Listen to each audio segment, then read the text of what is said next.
हाय नमस्ते. तर खूप दिवसानंतर मी हा व्हिडिओ टाकत आहे. आधी मी शिलाईचे व्हिडिओ टाकलेले, त्याच्यामध्ये वेगवेगळे नऊवारी साड्या तुम्हाला शिकवल्या. आता इथून पुढेही मी व्हिडिओ टाकणार आहे. आजपासून मी श्री गणेशा करत आहे. काही कारणाने मी व्हिडिओ बनवणं बंद केलं होतं. तर मी एक छोटंसं बुटीक काढलेलं आहे, म्हणजे आमच्याच एरियामध्ये. तर ते तुम्हाला आज मी दाखवणार आहे, तुमच्याबरोबर शेअर करणार आहे. तर आता घरातली कामं आहेत, थोडीशी मी आवरणार आहे. मुलीलाही शाळेची तयारी करते आहे मुलीची. ही माझी मुलगी आहे.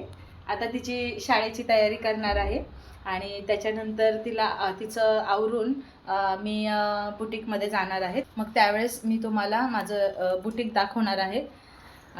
तर चला भेटूया आपण थोड्या वेळाने. नमस्ते मैत्रिणींनो. तर मी आता बुटीकमध्ये आलेली आहे. तर आलेल्या पहिलं हे हातशिलाईचं मी काम घेतलेलं आहे. हातशिलाईचं का कारण का आमच्या ज्या काकी आहेत हातशिलाई करणाऱ्या, त्या गावी गेल्यात. त्याच्यामुळे सुरुवात हातशिलाईपासून करते, कारण का कस्टमर येणार ओरड, म्हणजे आल्यालाच त्यांची बडबड चालू होते, आमचं ब्लाऊज झालं का. आणि सध्या बुटीकमध्ये मी एकटी असल्यामुळे मला सगळ्या गोष्टी एकटीलाच हँडल करायला लागतात.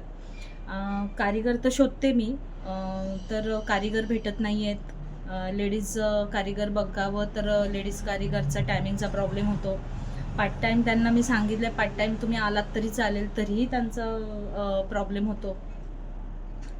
मग आता काय करावं ते काही सुचत नाही आहे मला.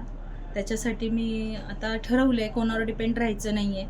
कारण का लेडीज जेव्हा कारीगर आपण शोधत असतो त्यावेळेस असं होतं की त्यांना पगाराची जास्त अपेक्षा असते. आपण काम किती 100% करतो आहे का, समोरच्याला आपण देणार आहे का, त्या पद्धतीने आपण काम करून देणार आहे का, दिवसाचे तुम्ही किती ब्लाऊज शिवणार आहेत ह्याचा ते विचार नाही करत.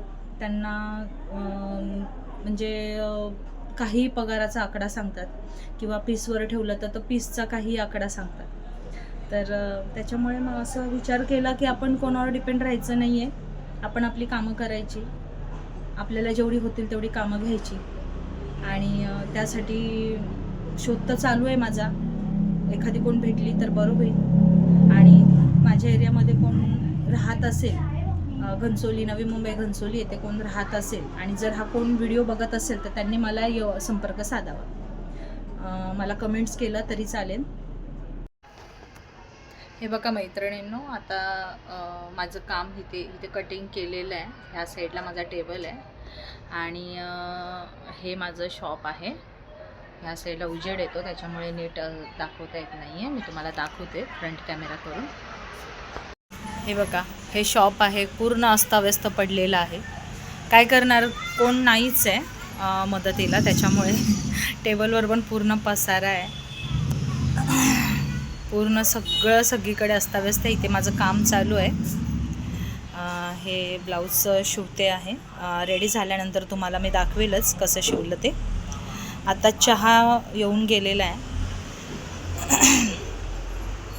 आणि हा माझा पूर्ण इथे अस्तर, ब्लाऊज पीस, इथे पण फॉल, अस्तर, जे मला लागणारं सामान सगळं ह्या मशिनी आहेत, त्याच्यावर पण नुसता पसारा आहे. कारण का वेळच भेटत नाही आहे, कधी साफ करणार, कधी. इथेही सामान आहे सगळं. इथे मला छोट्या मोठ्या लागणाऱ्या गोष्टी आहेत. हा माझा ट्री आहे, जे ट्री बोलतात ह्याला. हे माझं छोटंसं मंदिर आहे. तर हे असं माझं शॉप आहे. हे बघा, मी ब्लाऊज माझं पूर्ण झालेलं आहे. अशा प्रकारे दिसतंय लूक त्याचा.